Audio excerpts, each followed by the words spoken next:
And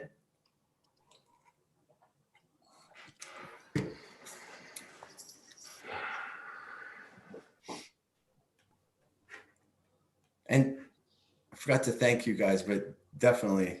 All right, here we go. We're going live. All right, here I'm getting the URL. Got to go to the page. And I forgot to thank you guys, but definitely. All right, here we go. We're going live. Let me mute this. All right. Okay.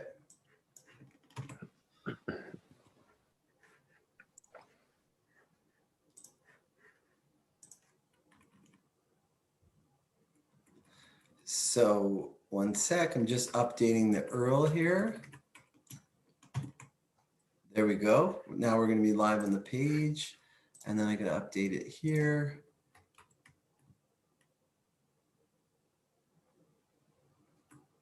This is a bit, aha, there we go. Okay, save, and then there we go, done. Okay, all right, so I think we're good to go now. Welcome everybody. As always, you have a little bit of a chat. You have a chat there right next to our live video here. And okay, that's good. That's rocking. Okay. Okay. All right. So welcome, welcome, welcome. I'm here with two beautiful souls, Dr. Benjamin Alter, Dr. Alex Orton. I am Dr. Moshe Daniel Block. We're Endies for Truth. We're just here to discuss important and timely topics that really have to be aired out.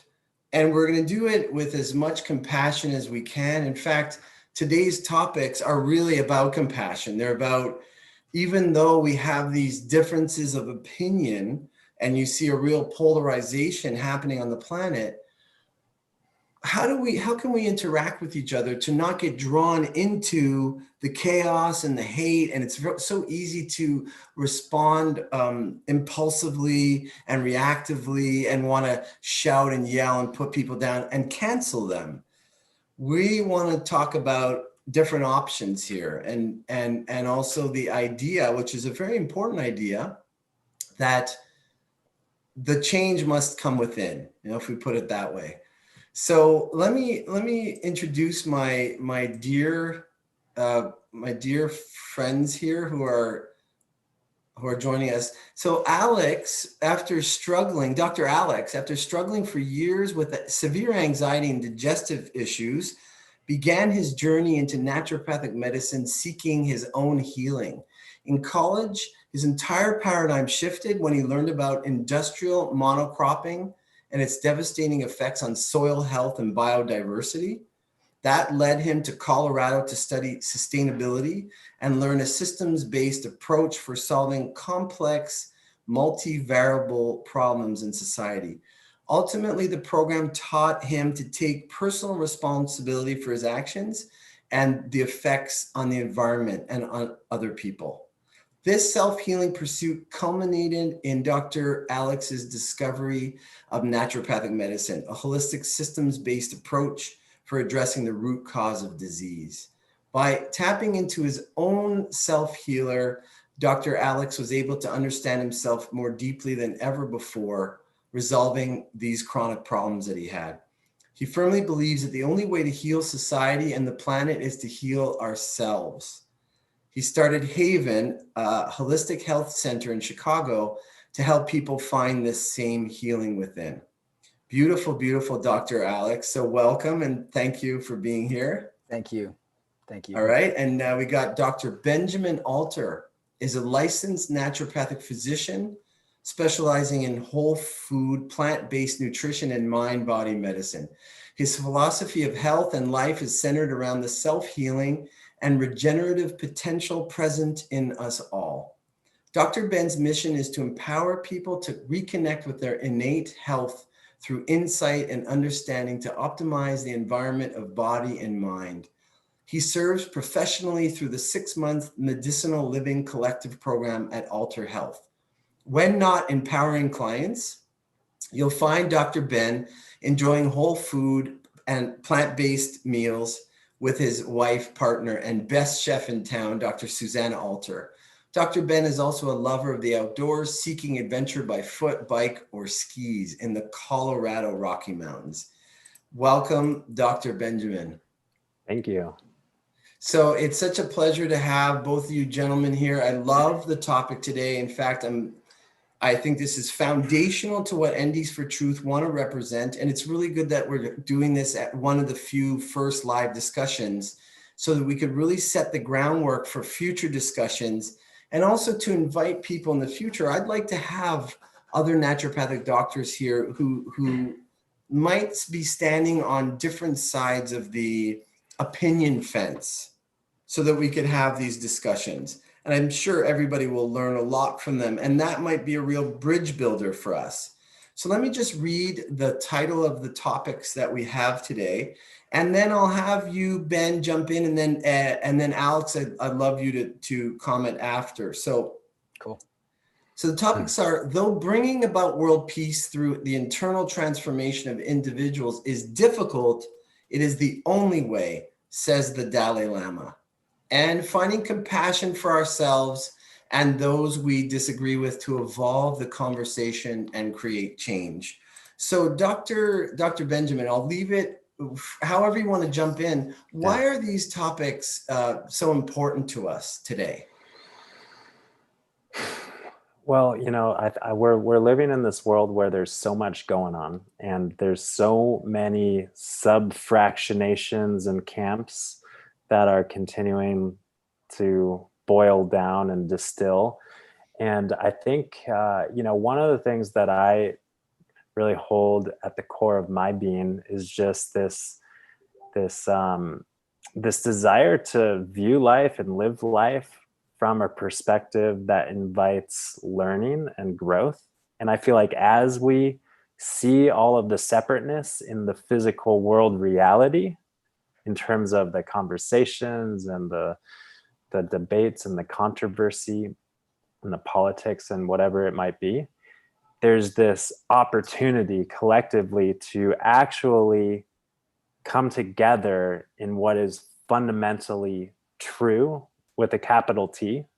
Yeah. Not like, oh, you know, I think this is my truth, this is my truth. The truth, like with a capital T, is that we're all divine beings having this crazy human experience, and holy crap, like that person has that state of mind in that moment, this person has this state of mind in this moment, and we're all conversing and arguing and connecting and collaborating from our separate realities. But at the core, fundamental, and as like cheesy and whatever it is, cliche, it's like maybe cliche, it's like we are all made of the same stuff, and the opportunity is really to recognize that commonality in us all and have the compassion that is natural. It's natural to have and feel and share compassion when we recognize ourselves in another. And I think we need some of that cheese today. we need a lot of it, you know, like it's sure, absolutely. Yeah. So go on. You looked like you had another thought right there. Oh, there's always another one. Let me get Alex in here. Alex, for you, the topics, and you're welcome to just jump in right after what Benjamin was saying. Yeah, I think that's beautiful, Benjamin. And what I've found actually through this process is that when you actually talk to someone who has different views than you, and you do it in a way that's open, where you're actually both people, there's trust there, there's openness. What I've found recently, and I think that's part of this whole process that we're going through, is that people that think differently than you, there's actually more of a commonality than you think there. And I think that's exactly because what you're saying is, you know, we're all living a human experience, and the fundamental parts of our lives that are most important, like, you know, like our health, the people that we love, our safety, our freedoms, our rights, all of these things we have in common. And I think we have different ways of getting up the mountain, but we're all trying to go to a similar place. And oftentimes I think when the conversation gets really polarized, you actually feel as if the person on the other side of the fence is trying to take that away from you, when really, I think when you're open and willing to hear another person's perspective, oftentimes that paradigm actually is not, that's a false belief system. And we all have different ways of approaching these big problems in society, and it's no, you know, they are big problems, and there's not an easy answer. And I think that can lead to challenging discussions, which we're definitely facing now. Yeah, nice. All right. Awesome, guys. Great start. So I like what you said, Dr. Benjamin. You said let's go to the capital T truth, that we're all one, that we're all, consciousness, spirit, whatever, what have you, living this experience. And Dr. Alex, I really appreciate your words too. Now, when we're meeting people that have this divide, I don't know if either of you have seen the film, The Social Dilemma on YouTube. Sorry, Netflix. It illustrates how the massive engine of social media has purposefully been polarizing people because polarization creates more interaction. It's like feeding on human emotion that maybe it's our reptilian brain. It's like competition, us versus them. And that really engages people. Their one single-minded nature is to just get people to engage. The more engagement, the more they sell from their sponsors, the money backing. It's always about following the money trail. So what we can take from that is the knowledge that when we're meeting people, there are triggers, there are emotional programs that have been engineered. This is called social engineering, that I'm sure you're familiar with the term, that we and our culture has been socially engineered to create this opposition, to create this us versus them. There's that attitude. So what do we do? Dr. Benjamin, I want to hear from you. I want to hear from you, Dr. Alex. What do you do in light of this fact to hold the truth as central, get in this volatile environment? Yeah, well, I know that I have a tendency at times, based on my state of mind in the moment. Sometimes have a chaotic thinking mind and I'm overthinking things, and we'll call it stress. Sure. Sometimes I'm stressed, and when I'm stressed, I tend to be a little bit more irritable, argumentative, reactionary, emotional, whatever, that kind of thing. And that is so natural. It's so natural to have that irritability built in. And so, I think recognizing that all the other unique individual beings on the other side of every computer screen and plugged into whatever social network and sharing their thoughts and feelings are doing so based on their state of mind in the moment. And sometimes the conversation is on like this level, on a higher level, where we're actually able to like see the common ground and connect with one another. And sometimes we like have had a rough day and we are hungry and like our needs aren't met, and we are just simply reactionary and emotional and vulnerable. And we tend to communicate from that space. But once again, I think it's important to recognize that what we say and how we say it is not the truth, back to like that capital T truth thing, like Mm. the sayer of the words, like the essence of where the words come from, is I think important to focus on. And that's hard because a lot of us are, like, what we're talking about here is important stuff. It's important stuff. It's life-changing, paradigm shifting, like universally important, critical, like our future hangs on some critical issues here. Yeah. So it does hit at the core, but at the same time, it's like, what's really important?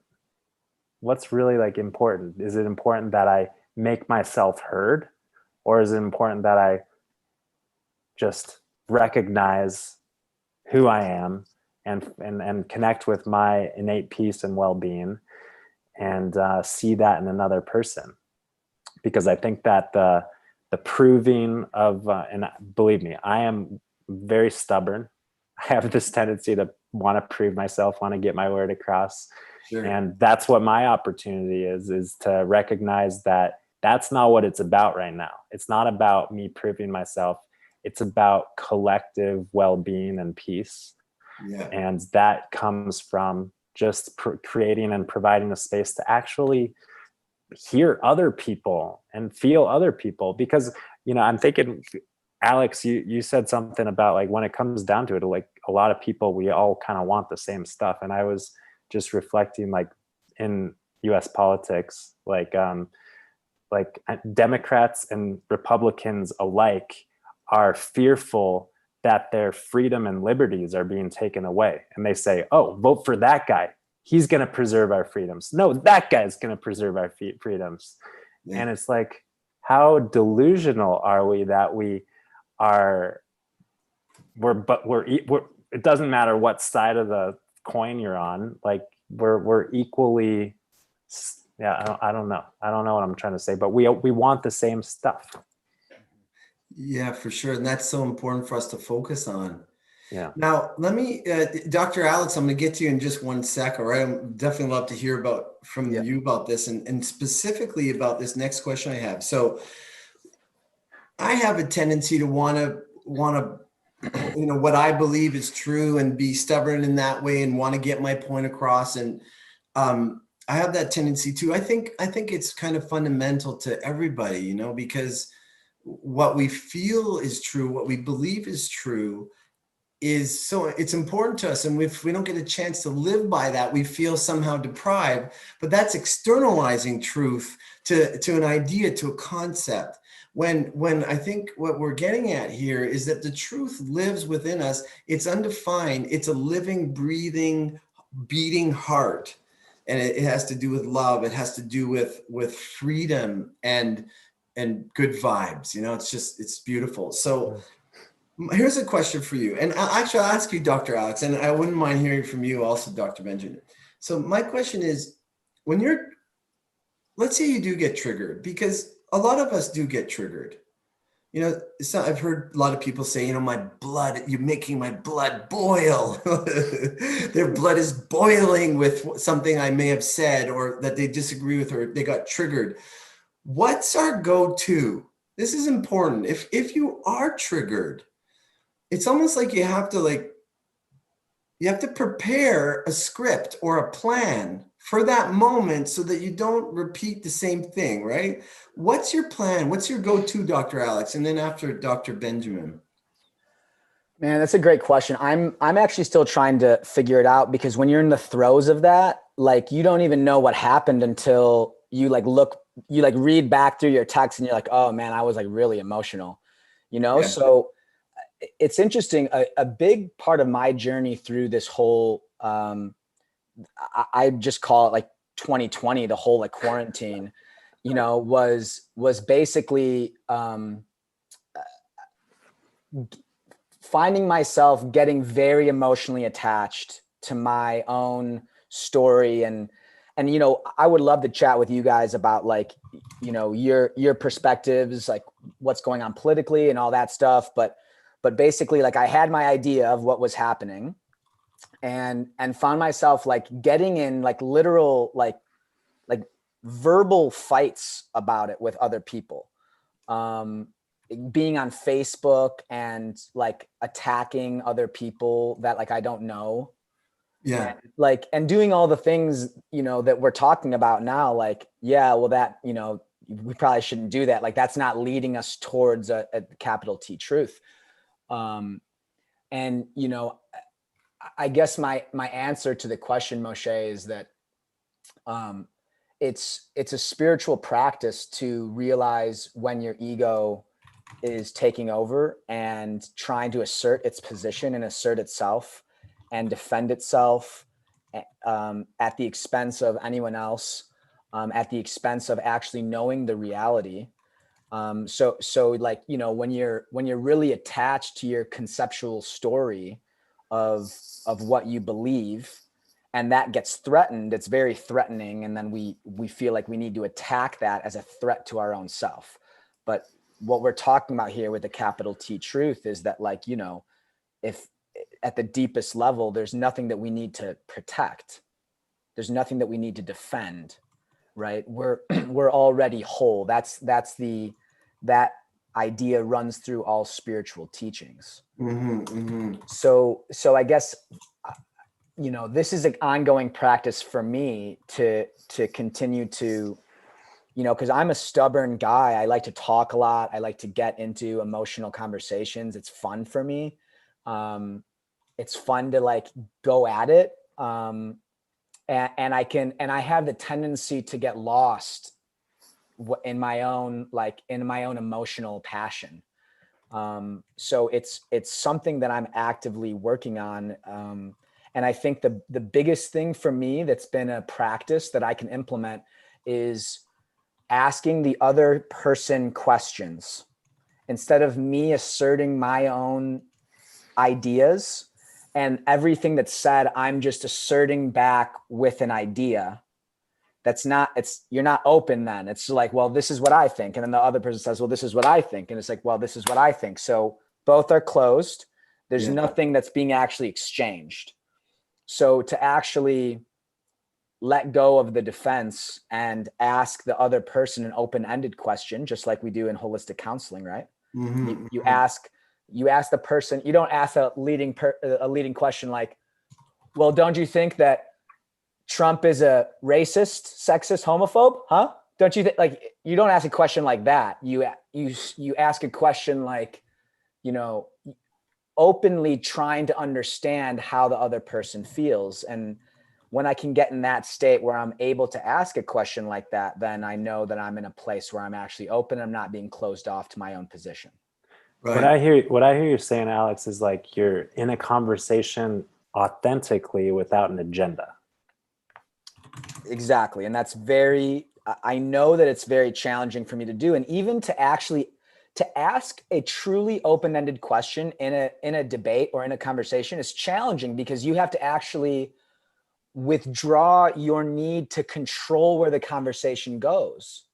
Because if you ask a leading question, then you're controlling the outcome of what's happening. But to actually ask an open-ended question and be willing to hear any response and then to respond to that, you're relinquishing your need to control what's happening. So that's challenging. I can tell you that, at being an extrovert and like a stubborn person who wants to like be in control, it can be challenging to do that. But yeah, that's been my practice. All right, that's good. That's a nice suggestion. Dr. Benjamin, you're triggered, or you might get triggered, or you're stressed. You know, you're engaging in a conversation, maybe with Uncle Joe, you know, or you're online or whatever it is. What's your go-to to stay true to the heart of the matter and not to get drawn into stuff? Well, first of all, it's great to be with some stubborn gentlemen. Right. I know that I'm right, though. It doesn't matter. No, seriously, like the way that what's coming to my mind right now is the relationship I have with my wife, which is, you know, I wouldn't say that I don't think there's any such thing as a perfect relationship. Or, you know, it's just like it shifts, and the health and vitality of the relationship depends on the ecosystem in the moment. But one thing that has been kind of a paradigm shifter for me is in that relationship. And I think that relationship isn't any different than any other relationship. Like, it's with a life partner, and maybe not with, but with, like, I feel like we should approach every relationship with a level of authenticity and integrity that we might have with a lover, or with God, or with ourselves. Mm-hmm. And one thing that was presented to me, and maybe you've heard something along these lines before, is, would you rather be happy or would you rather be right? And I thought for sure they were the same. I thought happiness is being right, and when because I'm always right, and I just need to make my point, and then I'll be happy. Obviously, I'm only half kidding, but the point is, like, really having a genuinely open mind to be wrong, to not know anything. And I know that for me, for sure, that's hard, because I feel like I do know stuff. Yeah. But what I know isn't the capital T truth. Once again, it's just this information. It's just information. It's just stuff. It's just this level stuff. We're going deeper. And so I think surrendering that need to know, and that surrendering that need to be right or make a point, and really seeking the connection, and seeking the vulnerability that naturally comes with not knowing, and like, how beautiful and sweet of a feeling that is, that to just be in an authentically empty space where you can actually be present without, like, this, oh, but I need to get my word in there, and trust me, the other bit of the answer that I think is important to share is, hey, listen, what we're talking about is kind of like utopia, rainbows and unicorns, and the fact is that we're human beings. Like, we have our humanness, and our humanness is messy. and emotions and reactions and all that, depending on our state of mind in the moment, it's messy. So really having that self-compassion of, oh man, I just looked like an asshole, I just lost it, but just letting it go, letting yourself be human, letting yourself off the hook, so that you can show up in the next now moment with that level of presence that you truly desire. Not beat yourself up for your human side. Yeah. All right, I want to, Alex, you look like you got something on the tip of your tongue there you want to say. Yeah, if I could respond to that quickly. Yeah.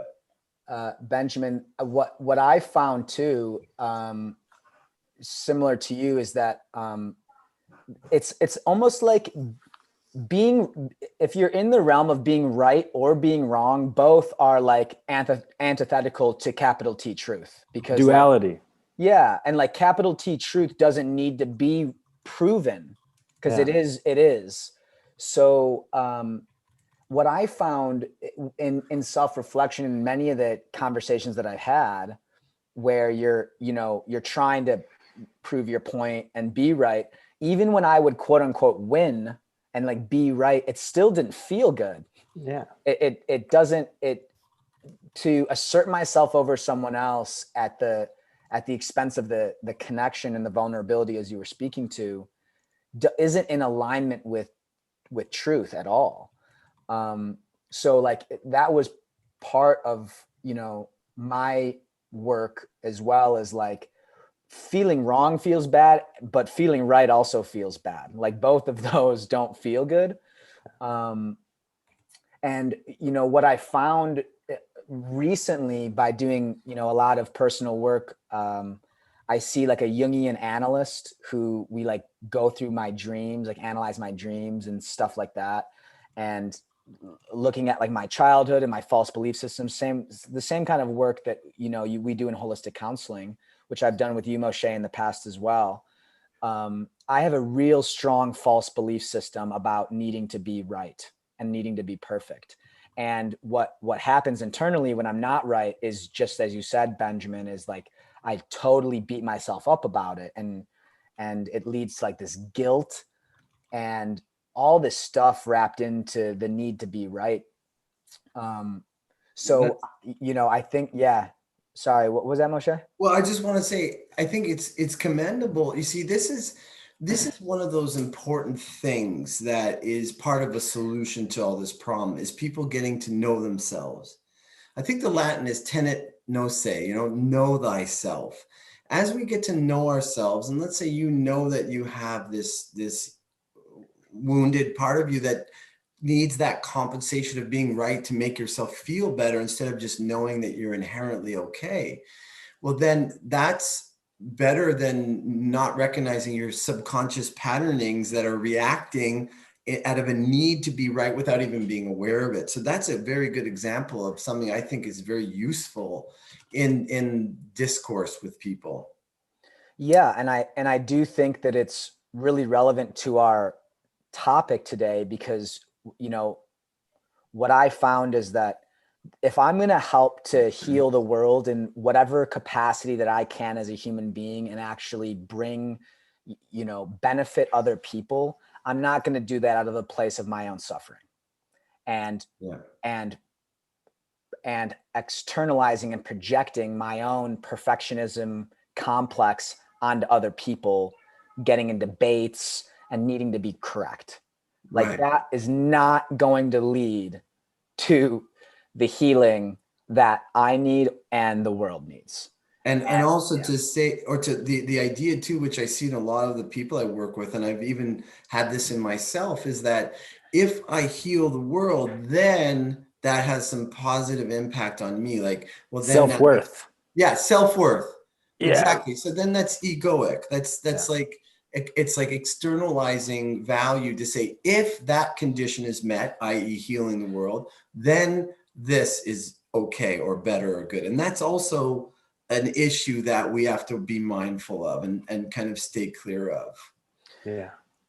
I think this is a similar concept, if I'm on the right track, if I'm tracking, to the means justify the ends. Like whatever I need to do, like, so I'm oppressed, so I need to lift the oppression, and whatever I need to do in order to do that is worth it because this needs to happen. Right. And I see that that's one of the big reasons why I think, Moshe, I've been aligned with your thoughts throughout many different discourses that we've had over the last year. Yeah. Why I'm a part of Endies for Truth is because I don't believe that the means justify the ends. I don't believe that we should, we should externalize our needs and create more problems, and that is going to somehow lead to a better world. Once we just get over once we just take down the patriarchy, everything is going to be fine then. Yes. Right. Exactly. That's the neo-Marxist kind of idea, is that there's the oppressors. There's the oppressors up here and the oppressed down here. Because of this, it's justifiable to do whatever you need to do to level the playing field, which means exactly what you said. I've heard from multiple different sources of people that are really identifying with this mentality of the ends justify the means. Is, hate as a response to hate is not hate, it's love. Violence as a response to violence is not violence. This is it's very Orwellian. And I think, this is just my opinion, but I think that I can't prove this, but I feel comfortable to suggest it as a possibility, is that there is inequality and people have been hurt by it. That's true.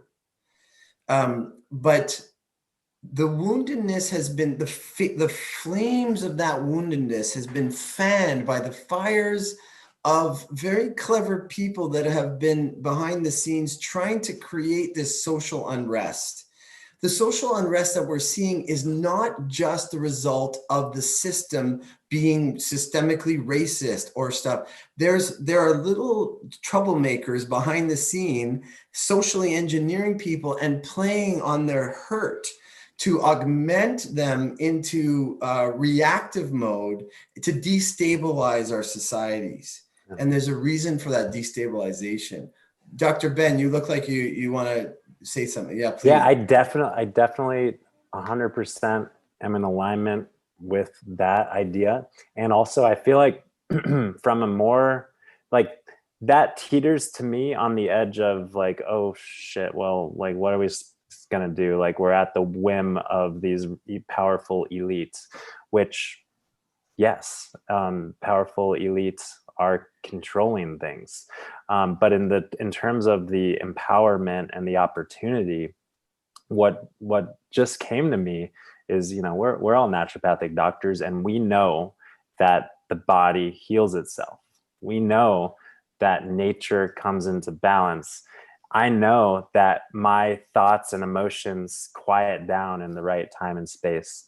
And what just came to me is like all the unrest and all the chaos, like we have this tendency to go in and intervene and find the way out and fix things. And what we end up doing is just creating more waves.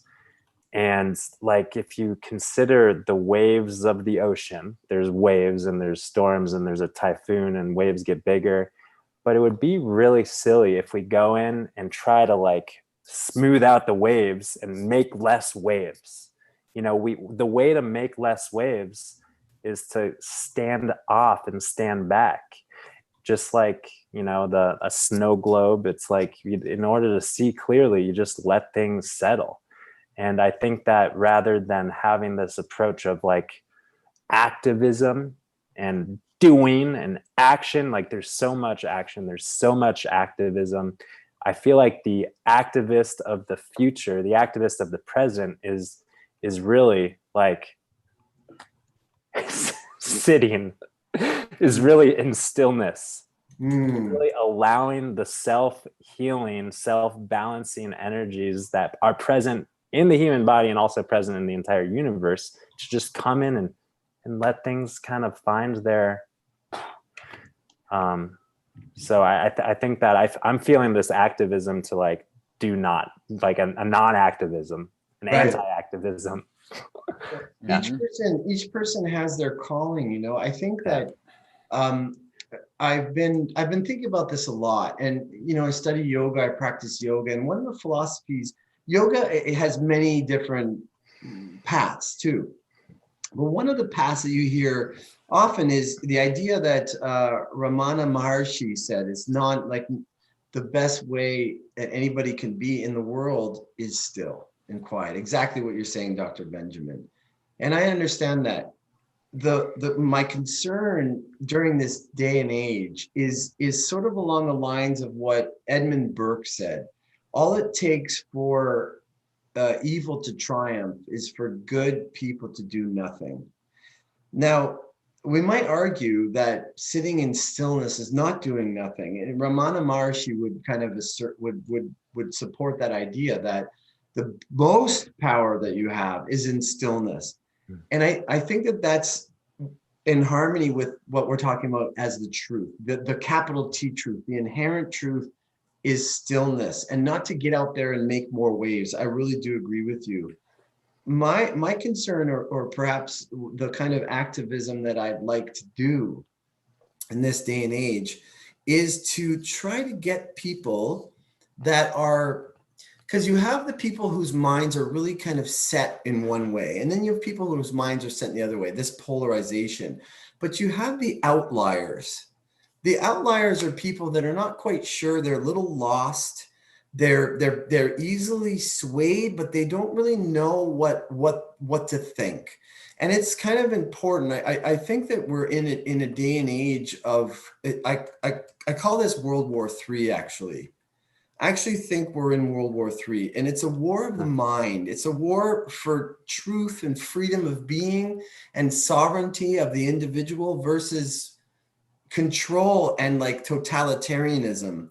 Even Alex, what you were bringing up, I think what you were bringing up, yeah, it was what you brought up about this, the ends justify the means. That's totalitarian, Orwellian kind of a mentality kind of settling in over humanity.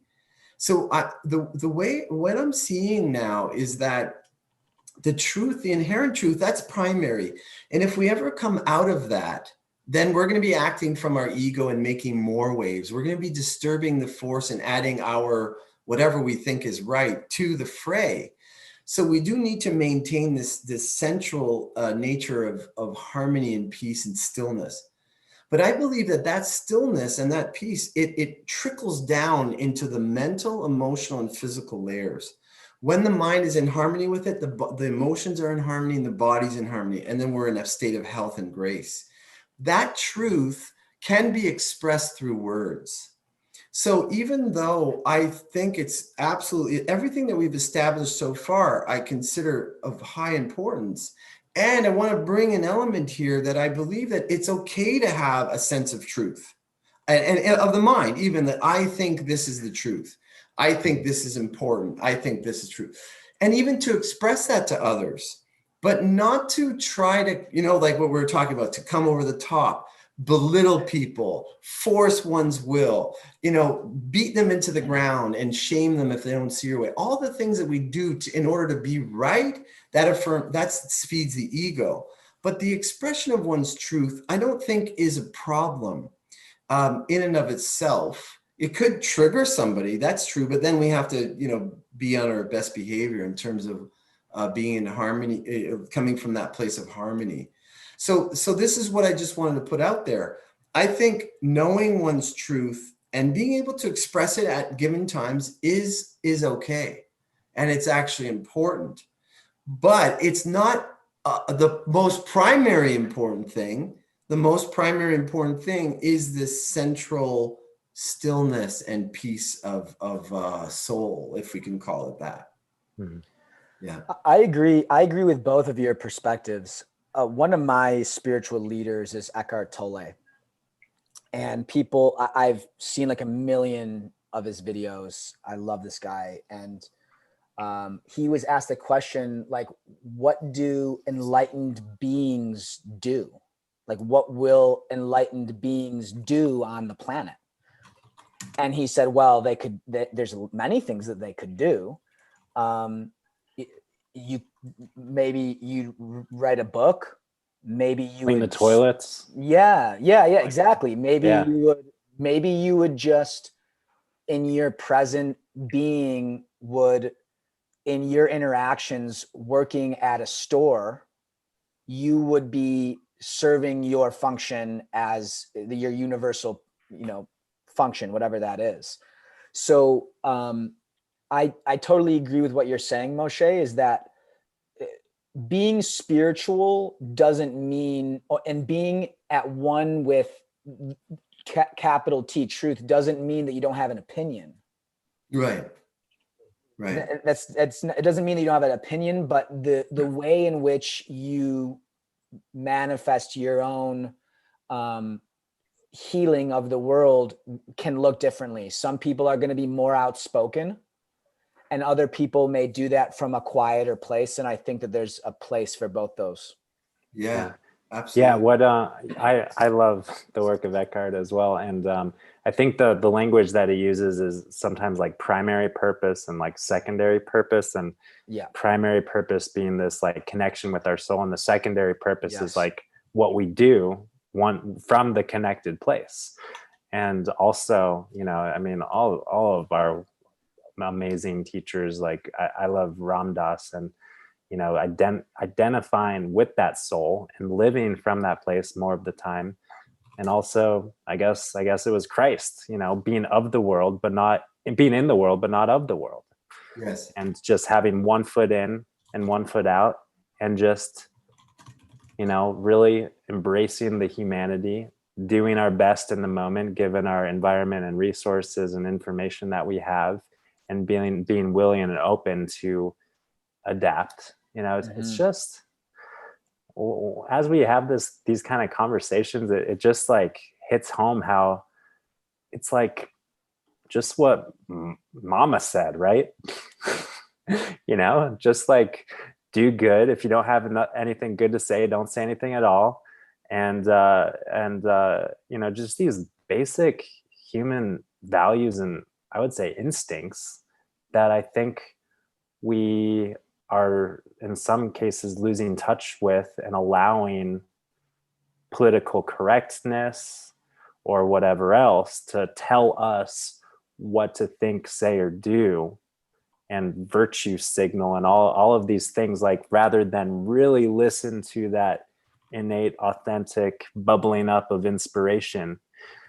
I don't know if you guys watched some JP Sears videos, but he's had some really awesome ones. And one of the more recent ones that was just so spot on was, I think it was called like outsourcing your truth. Yes. Like we have this authentic innate intelligence coming through us, but we're actually being told to listen to that guy or this Hollywood celebrity or whatever, rather than like ourself. Right. And yeah, Alex, just give me a quick sec here. Please. Don't forget your thought. When a lot of this stuff, a lot of what's happening is pulling us away from our sovereign center. I say our sovereign center, that innate truth that we all possess, exactly what you just referred to, Benjamin. So we're being pulled away and asked to believe in external experts. The experts have the answer. The experts know the truth. This is a fundamental problem in humanity today. So don't outsource your truth. That's super duper important. And one of the things, one of the particular beliefs that you often hear, or it's kind of popular to say, everybody is racist. That's something I've heard a few times. Everyone is racist. This is a new idea that's come out from some of the recent publications. And it's possible, that each one of us has had at different times in our life racist thoughts. It's possible. But to say everyone is racist, I think there's a form of gaslighting that occurs there, that if you believe that, you might override. Let's say you're fundamentally not racist at all. You don't see inequality amongst races. You don't feel different from other races. You don't have that in you. And you look inside and you say, no, I'm not racist. But then you're told something in return. Oh yeah, that's just your privilege talking, or that's just, you need to think this way. You could see that there is inside of this movement an energy which is trying to divest people from an inherent sense of knowing their inner truth. So I think we do have to be aware and do have to be discerning of the play, the interplay that is happening between people, because it could be very gaslighting, especially when, if I might refer to it as the mob, it has certainly felt like a mob when you differ with this kind of a Marxist attitude that we see happening in society. If you differ with that, you could really get the brunt of that group of people that are banded together, already thinking that this is the way that everybody has to think today to get it right, to correct the errors, to correct the wrongs of the past. And if you don't think that same way, well, then there's a lot of pressure. There's a lot of ostracization. There's canceling. There's a lot of very heavy pressures that can really derail somebody from their sense of self if they allow that to occur. So this is something that I see happening too. Alex, you wanted to say something? Yeah, it's interesting. I find that, which I think it's so beautiful that we have this organization, Endies for Truth, because I think that the true naturopathic philosophy is so in alignment with this, right? Like, yeah, the idea that if we just find all the racists and destroy them, then everything's going to be fine, you know, or like, Yeah. and I think that you're referring to this too, Ben, of this idea of like, you know, we have to find like the mole that's causing all the problems, and then like society's going to be healed, right? Like it's very, very allopathic thinking of like, we need to destroy the germ and like seek and destroy, and that's what's going to create balance. Yeah. And I think that we've totally seen it with coronavirus, is like, you know, the most devastating part of the coronavirus pandemic is people's fear, and them outsourcing their own agency, their own resiliency towards a large institution that's going to protect them from this invisible pathogen that's decimating people and that you're not in control of. Yeah. It's a very, very allopathic mindset. So I think it's really perfect that, like, I think that Endies are well suited to champion a different perspective. Definitely. And also just the idea that one of the issues with trying to change the outside, first of all, we talked about it before, you can't change the outside. If people truly are racist, by pressuring them not to be racist, it's not going to work. They're not going to stop being racist just because you pressured them into stop being racist. They're going to become more racist with that pressure. A lot of it comes from this, you know, people have been wounded by racism. That's true. But what I think as naturopaths, what I would love to share is in my practice, what helps people is not trying to change the outside world, but to change the inside world. And this is what the Dalai Lama is getting at. If you want to see change in the world, you have to be the change and change the inner world. Instead of protecting everybody from their woundedness, show them how to heal the woundedness, and not to let the words or the judgments or the belittlement from others who are projecting their own woundedness affect you. So I would say that the woundedness even heals itself. Yeah. Like there's nothing that we even need to do. We just stop picking at it. Yeah, exactly. Whatever you focus on grows bigger, grows stronger. Just let it run its course. I think having conversation about racism is okay. But the way it's kind of going about is forcing everybody to have this conversation, and also in addition, not teaching people to take responsibility for their own feelings and their own woundedness. And it's teaching a culture of oversensitizing people. People are becoming oversensitive, and they're feeding that oversensitivity by saying, you offended me. As soon as anybody yells the "you offended me" card, everybody rushes to their defense, and the other person becomes the oppressor. And then we have that whole cascade happening. Rather, you know, there's an African saying, when there's no enemy within, the enemy without can do no harm. Mm-hmm. And that's the idea. Learn to love ourselves and explore. If you get hurt, if you get upset about something that somebody said, I put this up as a kind of a meme. I said, if somebody says something potentially hurtful or offensive, try this. Consider it carefully. And consider, is it true? If it's true, don't get hurt and offended by it. Learn from it and take it as a chance, an opportunity to grow. If it's not true, don't get hurt by it because it's not true.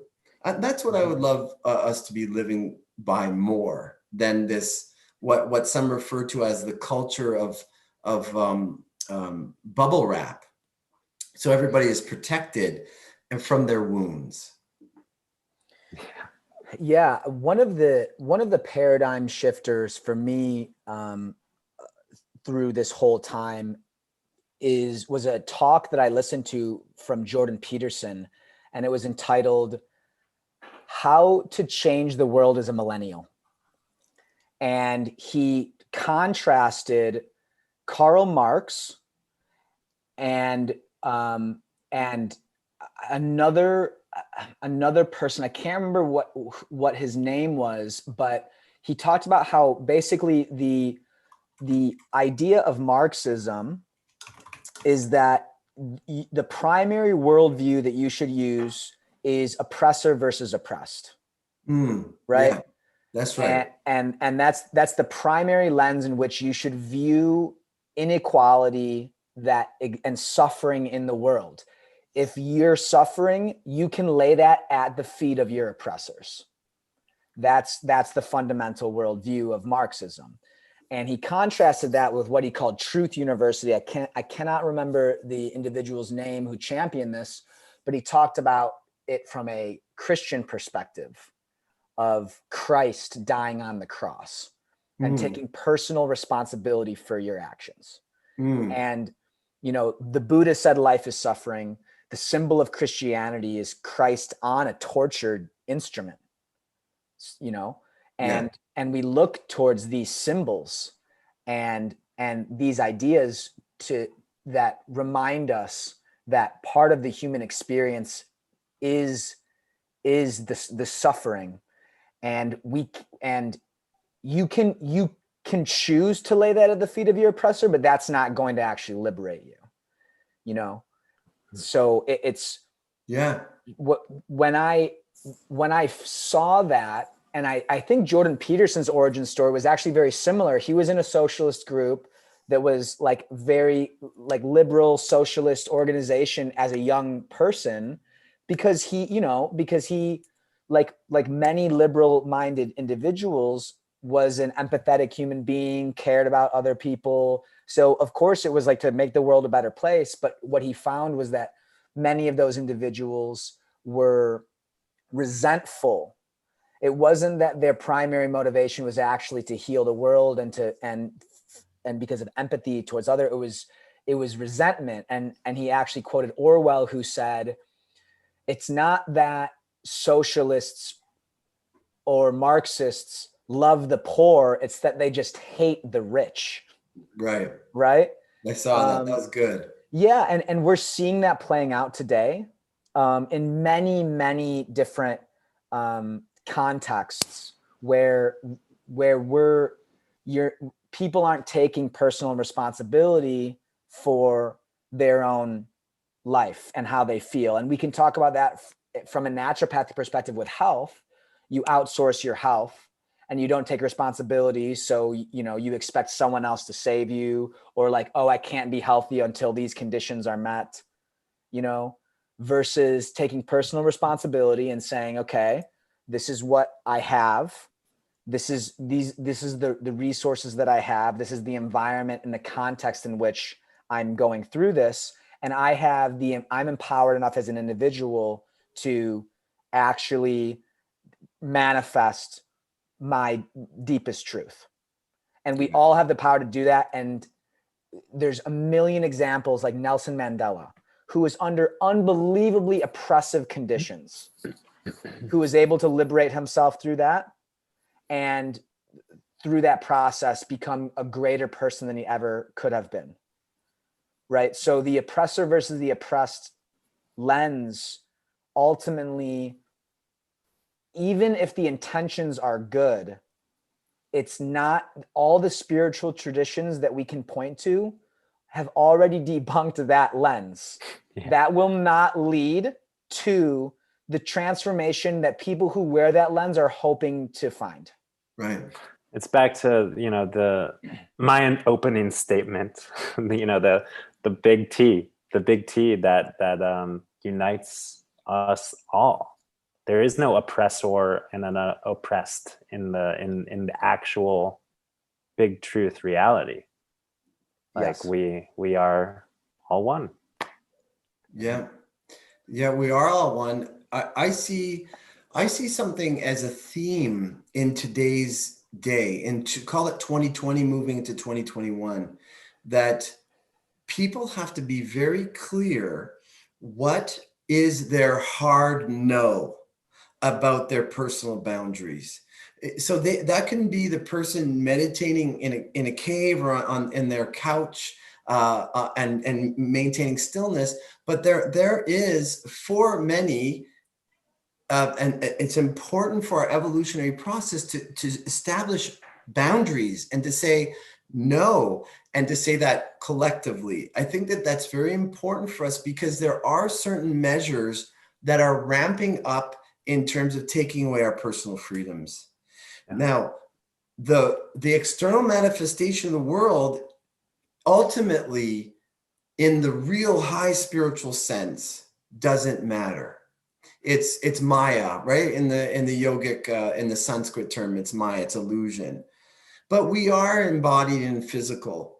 And I like to see it as we want to bring that universal truth that we are into all manifestations of life. We want our education system, our food system, how we grow food, how we raise children, everything could be in the image of this divine being that we all emanate from. And so there are things that are happening on the planet that are in a direct violation of that, a direct transgression of human rights, of sovereign rights to enforce measures on people. And so I think that people do need to have a sense of hard no. I call it like it's a hard boundary. No, we won't stand that, and to speak that truth very clearly.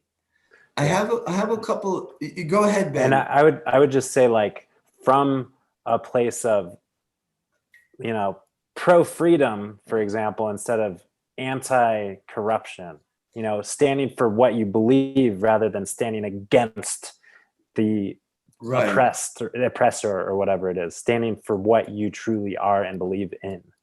Right. To be clear of what right you have. Yes, sure. I like that. You know, I've had some patients who have interesting experiences at nighttime.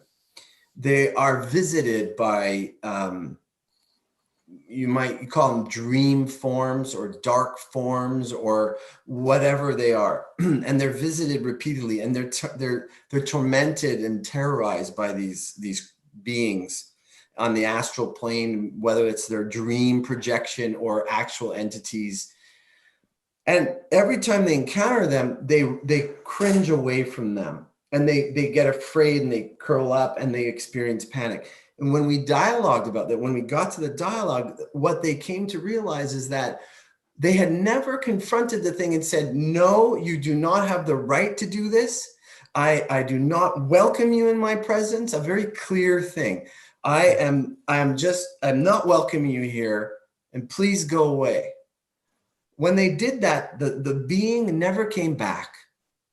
That was it. That's all it took.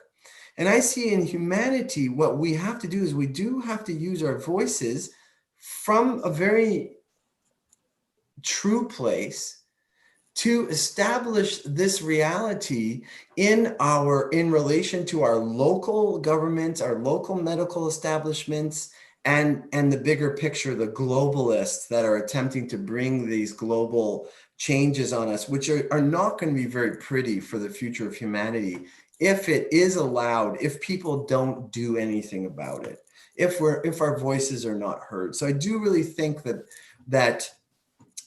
that's an important step for humanity, that we do need to voice when our boundaries are being violated. That's important to speak up and to know what your rights are, and to know that you have the right to speak up against something. Okay, maybe that language is too oppositional. You know, that's not how you would express it, but at least for that voice to be heard as a boundary to what's happening. Yeah.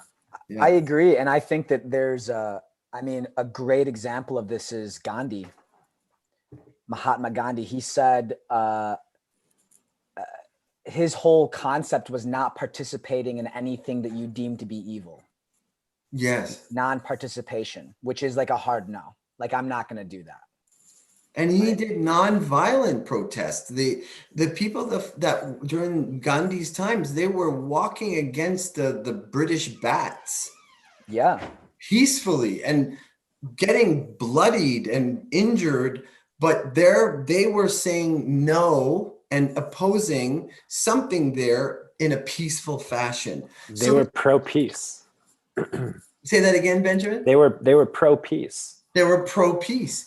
They were pro-peace, but they did have to mobilize some kind of expression of we're not in favor of this, and Gandhi was a beautiful leader in that regard. So I do appreciate that example. Yeah. Yeah. And again, to go back to Eckhart, one of the things that the examples that he talks about is like, accepting the present moment, which is like a fundamental pillar of, again, like all spiritual thought and spiritual beliefs, is like being with the present and accepting the present. That doesn't mean you say yes to everything. Yeah, you're not a doormat. No, yeah, Right. it's not the same. It's Moshe. I probably wouldn't be following a lot of the implications that you're alluding to right now if I didn't watch the Meet Bill Gates Corbett Report documentary series that you pointed to on YouTube. Yeah. Which was very disturbing to see the various pieces that are being mobilized that are narrowing our freedoms by basically tracking everyone, putting biomarkers on everyone, and which are ultimately controlled by large institutions that can look at your finances, your medical records, control your travel, decide whether you get loans or don't get loans. That's all basically monopolized through the large global institutions that own the technology in order to track. So Yeah. I guess I just wanted to say that because like, to go back to kind of Benjamin's point, and I know I've said this to you, Moshe, over message, is that I think when we talk about these things, oftentimes it's hard to follow if you don't have context, and then people begin to write them off as a conspiracy or shut them out because it's like it's too far out to like Too much consider. cognitive dissonance, Yeah. So I think another aspect of the conversation of healing the world through healing yourself is being informed as much as you can and admitting when you don't know something. Because I think, from a place of not knowing, then we can be open to other truths that might sound far out or unbelievable. But if you're too closed off in your paradigm to even consider that possibility, you write that off as a conspiracy. That's been fact checked. That's been this, that's that agenda. Oh, so you're this, oh, so you're that, labeling, then you'll never actually be open enough to consider other possibilities that are unfolding, I think, in front of our face. Yes. So I guess what I'm saying is I had to do my own homework in order to understand why some of these points were so meaningful to you, Moshe. Yes. Thank you for pointing that out, Alex. The documentary that you mentioned is called "Who is Bill Gates" by the Corbett Report. So whoever's watching, if you haven't seen that, it's a very, very enlightening kind of thing. And I think there's some education that does need to happen. I just want to take this moment right now. I know that Dr. Benjamin has to part. He's got another appointment. Yeah. I would love to respond just in like 10, 20 seconds to that point about like, all of the dark figures that are, I think that we need to acknowledge them, the dark figures at play and also see that they're of the same essence, and they might have this, corrupt mindset or, I think that, I'm willing to make the argument for innate innocence. Like the innocence is present in us all. And I think focusing on that, and just, and it is hard. It is hard to see the innocence in the deepest, darkest figures of corruption. But that's the connection point, I feel like, for solution, like, problem solving, creative solutions. Because, hey, let's face it, like, they've got way more power than us. They do more. They could. Yeah. So it's like, when it comes down to the, rubber on the road, and like making the deals, doing so from that humane place. I don't know. I might be a little naive, but Well, you certainly have and a big heart, Ben, and yeah, you're coming from a very positive place, super duper positive yeah, place. And I think that's how we yeah, started it, and yeah, we're bringing in a little bit more. We're looking a little bit more at the negative, yeah. as kind of a balance to all this, but definitely. Well, let me take this opportunity to thank you from the bottom of my heart for your thoughts and your heart, and for your presence here, and for being a naturopathic doctor that's willing to have these important discussions. It's been a pleasure, and you guys are awesome and inspiring, and we need more of these conversations, and higher vibe thinking and communication. So thanks for being leaders, and look forward to continued collaboration. Yeah, Ben, really, really appreciate your perspective, man. You're a really beautiful soul, really, really positive human being. I really appreciated your thoughts. Me too, Dr. All right. Ben. Take care. Good. All the best with your Love you next guys. meeting you got, and we'll have you on here again. Okay. Yeah. Sounds great. Adios. So you Peace. could let yourself go. All right. So then there were two, Yeah. Dr. Alex. Yeah. All right, man. I wanted to just bring a little something to build on what Dr. Benjamin just said. There's like I've worked at accepting a spiritual, I'll call it a truth that I've been introduced to many times from many different cosmologies, Jewish Kabbalah and Christianity and yoga. The idea that everything is happening for a reason. Mm-hmm. And I think that that's true even now, even with the kind of tyranny that's happening in Jewish thought. The idea is that God even controls or supplies the endeavors of the oppositional point, or of the Bill Gates. That when a human being, this is a very holistic philosophy. When somebody has a manifestation of disease, there's something wrong in the body that needs to be addressed. But it's a message that there's something wrong in humanity. Mm-hmm. For the individuals, that there's something, they're living out of harmony with themselves. The illness is the expression of that. Mm-hmm. And so when we look at humanity, there's a few technocrats, you could call them scientists, eugenicists, or those who think that they should rule over humanity because they're superior. These technocrats that deem what is right for all of humanity is now really manifesting. And the condition is one of humanity needing to make a choice of where you want to put the power. Mm-hmm. In the self, with the divine core of our truth, where the truth emanates from for each individual. I don't know where else it comes from. As individuals, how could it come from the outside? Everything that is inside of us. Mm-hmm. Or we want to give this to those at the top of the pyramid to decide for us how to be. That's, to me, what it boils down to. So with any illness, as you probably know, if you don't listen to the message, it gets worse. Yes. Right? So if we're sitting here going, oh, I don't know what's happening, or, oh, I'm going to put the mask on and not listen to not consider what's going on, is a little bit off. There's something a little bit weird going on here. That's not just a virus is happening. There's something else going on. What's going on?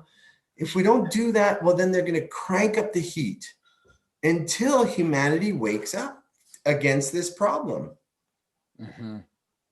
I very much connect with that, and I didn't know that was a Jewish concept, that God is within, and even orchestrating the opposition. Yes. Which is, it's very much in alignment with, I'm reading A Course in Miracles right now. I don't know if you're familiar. I am familiar. Yeah. Yeah. And in the book, which was basically dictated, from a higher power through this woman, she dictated everything. They're not her words. But basically in the book, it says like that everything, if we believe that everything is God, then evil doesn't exist. Right. And if we look at, and it's hard to understand that, because conceptually it's like doesn't make sense, because there seems to be like clashing of good and evil. Right. But the concept is that like evil is like this illusion, and like it feels very real, but it like doesn't actually exist. And right. I love the metaphor of comparing it to the body, because we would never say, as naturopathic physicians, we would never say that any symptom under the sun is evil. Right. That's not part of our concept. So, I definitely feel as if what's happening now in the world is pushing the edge very hard. It's pushing the boundary of everyone's comfort level, which actually creates change. And I know that change has happened in my own self, as I kind of described throughout this conversation. I felt myself very much emotionally attached and in my egoic self. Yeah. Towards the beginning of this quarantine. Yeah. This whole thing. And through the process of hashing it out, I feel like I've grown more spiritually this year than I have in many preceding years. It's been huge growth for everyone. That I think for everyone, even those who weren't endeavoring or with their intention to grow, they've grown. They've had to grow. They've had to grow. And I've also found, like I said in the beginning of the conversation, I found people that I've had conversations with that I was very sure that we were going to be in disagreement about what we were talking about. And we ended up actually having a beautiful conversation. So I'm finding that there are many people on both sides of the fence, or we could just say like various belief systems. Yeah. That who are open. There is a coming together of those people. I think a large part, there's still a lot of polarization happening, and people many people still need to be pushed to the edges of their own belief systems in order for those to break, or for something to occur, for that wake up call to happen. Yeah. But yeah, I think I think it's very difficult when you start to get into the technocrat, New World Order, large picture, to not get into this hole of like feeling that you're like up against this like really dark evil. Right. So to reframe that as part of the healing of the planet that needs to occur, I think is beautiful. I really connect with that. Yeah, thanks, man. And, like the Course in Miracles and Ramana Maharshi, the modern day Indian saint, and Paramahansa Yogananda, and a lot of these brilliant masters have said that good and evil are just a dance in the play of life, that ultimately there is no good and evil. Yes. And it's just pure, what's referred to as Satchitananda, like being, consciousness, and bliss. Now, as we're not there, we're kind of existing at different levels. I shouldn't say we're not there, because we're always there, but not all of us are in that state of enlightenment to fully recognize that and see beyond the good and evil. And there are some actions of correction that need to be taken in regards to the evil. Mm-hmm. So for instance, to stand up and speak up for our rights, like that's not a far shot to say that humanity needs to learn to do that. We need to grow up also and stop putting our power into an authority to decide for us. That's the way of the child. Humanity has to grow up, and for each human being to become sovereign and to make decisions that are inspired by the source, by the core. Mm-hmm. And another thing that's very positive in this time is that we've always had some kind of rulership behind the scenes. That humanity, even though we truly are as individuals free, the system itself has been run by the powerful who would like to be like God, holding the control over humanity. Every age, there's been someone who's or a movement or a group of people who thought that they were the ones that should rule over humanity, and they've endeavored to do so. Every single one has failed without exception. Mm-hmm. So whatever's happening now will also fail. That's guaranteed. The question is, what period of time will they clutch at control? So that's a question mark. But the positive thing now is, and it's the same for illness as well, when something starts to manifest at the surface of the skin, it's a sign that the body is actually in a healthy state of vitality. It's pushing stuff out, versus when it's in the internal organs hidden from view. Mm-hmm. So that this is coming to the surface and becoming more and more obvious, right? Wouldn't you agree? Yes. That the rule, the tyranny is becoming more and more obvious? Yes. For those who will see. So that's also in the direction of cure for humanity. That, yes. Evil from the perspective of humanity, at the large perspective of the master, there is no good and evil. It's all just a dance.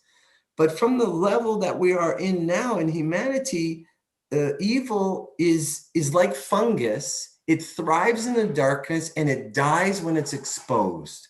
Mm-hmm. So in exposing itself to take over the rulership, it will ultimately be its own demise. That's what we can see, and that's what we can say as well. It's a very hopeful message, actually, right? And that's so true. I mean, it's so unsustainable. There's no way that will win. I mean, no. That's impossible. It's impossible because the divine will always shine forth its principles. And the principle of rulership and control and tyranny is suppressive. And that, let's say, God forbid, like, I don't think this is going to happen, but that the New World Order does come to pass. In Kabbalistic, some of the Kabbalistic masters of the Jewish tradition have predicted that after that comes to be, 9 months later, the Messiah will come forth. Mm. Now, the Messiah is not defined. I'm not defining the Messiah. Some might think of Christ riding in on a chariot in the clouds, or Elijah or something, and it might be that. But it also might be humanity just going, whoa, like this heart opening up to the truth, and people just having no fear, full of love, and it just blasting away the darkness. Something is going to change at that point, if it should come to be at that point. Yes. That resonates with me. The 1984 concept where, like, there's a society that's so corrupted that it corrupts all truth, and that truth can't exist. Like that is an impossibility because it's so unnatural. It's like, it's extremely unnatural, right? It really is. Yeah. And the metaphor I've heard is like this, like the beginning and the end are coming face to face. So as humanity is waking up, the clutches of that which would try to control, to be like God, we could say, or to control the freedom of humanity is it's making its last attempts at control. So it's the encounter, it's the end of days encounter. Call it World War III, call it Gog and Magog, the war to end all wars. And it's of the mind. It's of the mind. So I think it's really important having these discussions so that we offer ways of seeing things and ways of discussing things, even if we don't get to agree at the truth. At least we're not going to be creating these terrible rifts between peoples who will never speak to each other and only hate each other and not understand each other. And then that festers, right? Then that creates more festering. So yeah.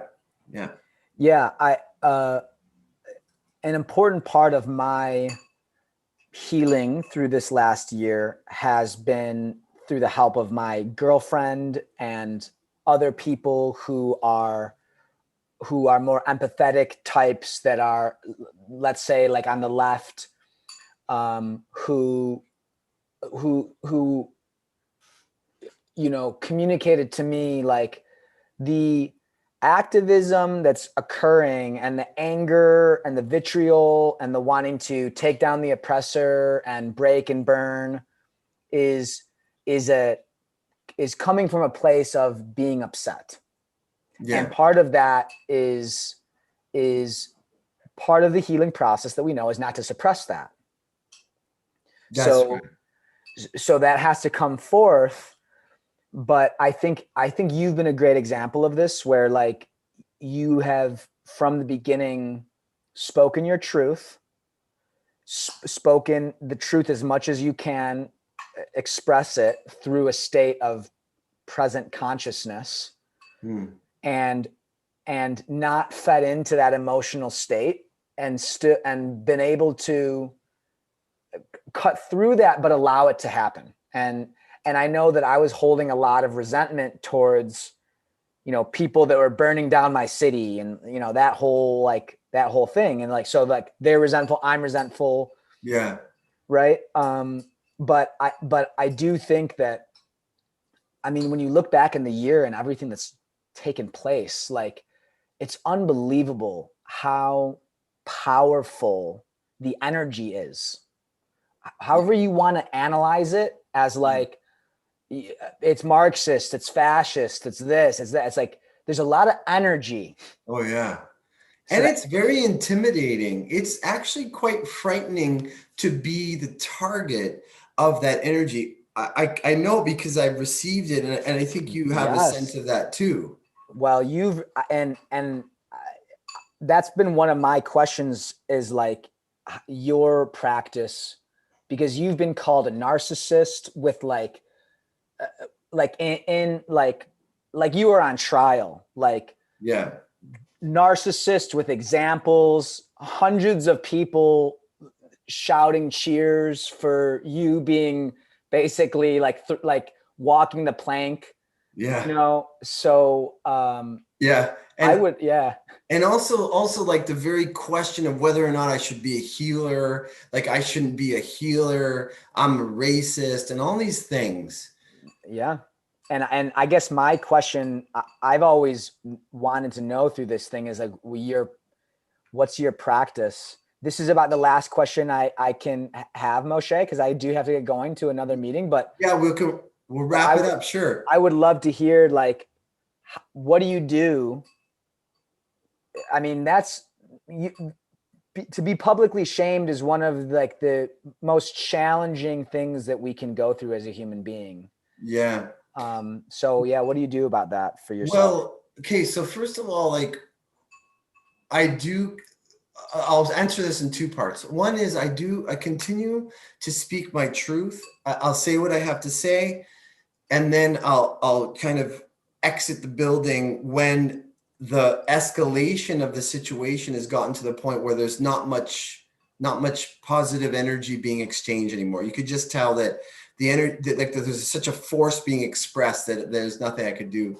So my practice actually, a lot of it has triggered a sense of woundedness, because I think every person or a lot of people have this an inherent desire to be liked and to be accepted into the group of humanity, right?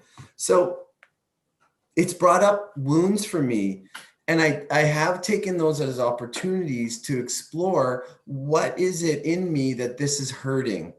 And a few of the times that pain was brought up, I realized that I had ego attachments to how I'm seen, to how people see me, to being seen in a positive way instead of in a negative way.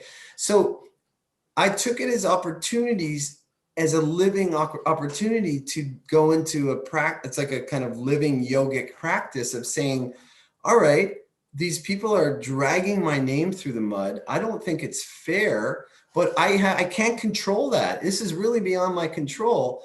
And all I can do right now is look at it. Is it true?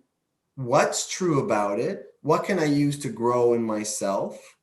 Can I improve in my sensitivities? Can I, and where it's not true, the pain that might still be triggered there, I can own that and get to the bottom of it and to release it. Use that as an opportunity to detach from my ego attachments.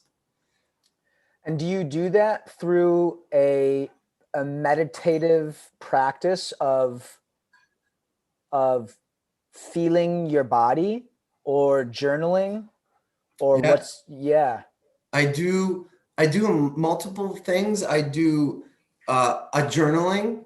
I do a looking within. I'll sit with the pain, and sometimes things are revealed. Like once I was sitting in the morning and my heart was really hurting after an episode of like serious like Moshe bum bum bum bum. Stoning to death. These are kind of a stoning. And then I had this terrible pain. And then I saw my attachment to like wanting to make the world a better place. And here I am it looks like I'm doing the opposite. So I'm making all these people mad at me instead of helping bring some kind of light to the situation. It was really interesting. So I took that and I saw that. And as soon as I saw my attachment and I realized what it was, the pain dissipated. I was felt free in that moment. And another time something else was triggered and that I looked at. And then when I realized it, I released that. And I feel like I'm stronger in who I am now, so that if I do come forward and speak something that I feel is true, and I'm not trying to bash it over anybody's head, but I want to express it because I feel it's true. That's my heart speaking. If the same response should come, I'm less afraid of it because I don't have the little internal enemy attachment points, Mm-hmm. That's beautiful. Yeah. That's great. I mean, you've been a huge inspiration to me, and doing the self-healing work. And I think that even in our really vitalistic groups like the Naturopathic Medicine Institute, sometimes we just don't go deep enough to that place of really understanding ourselves to that extent. And I just have huge respect for you for continuously being an example and going on that journey yourself, and then sharing that with other people. Thank you, Alex. I really appreciate that. It's always nice to have that awareness and that support, even while letting go of the ego. It is appreciated, because ultimately I would love to help people see to the deepest depths they can. And that's how I tend to see things, is that's how I practice and what I teach. Mm-hmm. And so when I am sharing things and it's like the bigger picture of what's going on in humanity, there's also the reason why I want to bring it to that level, because that at that level is the awareness of what's happening, but also the release for us as a human race as well. Yes. So, yeah. So thank you for that. I appreciate it so much. And I appreciate you so much, your wisdom, your experience, and your heart speaking. and being a naturopathic doctor who has also stuck his neck out to express things in face of it being unpopular, in the mentality of that strong force that you're talking about, whatever you call it, the Marxist force or the social justice warrior groups, or that energy. You've also been brave. You've also been courageous. And that's, I hate to say it, it's kind of a rare trait, because of the level of fear that is permeating our communities. People feel afraid to speak up. So it's commendable that you have done so. And this is not us against them. I love the people that I've had conversations with. I don't love the mentality or the ideas, but the people I love. And I've offered them, hey, let's go to a vital gathering. Let's dance. Let's get down. Yeah. That's an invitation. My heart is open. And that's the ultimate thing, is that I see us uniting and healing our profession rather than trying to shame anybody or ostracize them. I want to have this conversation to bring people together so that we could stand united, not necessarily in agreeing on every single point, but on the most important fundamental points. Absolutely. Well, thank you very much, sir, for inviting me. I really, really enjoyed it. So did I, Alex. You're so welcome. Thank you too, brother. God bless. And we'll say bye to everyone for now. Yeah. And we'll see you next Monday at 8 p.m. Eastern, 5 p.m. Pacific for a very interesting topic. Stay posted.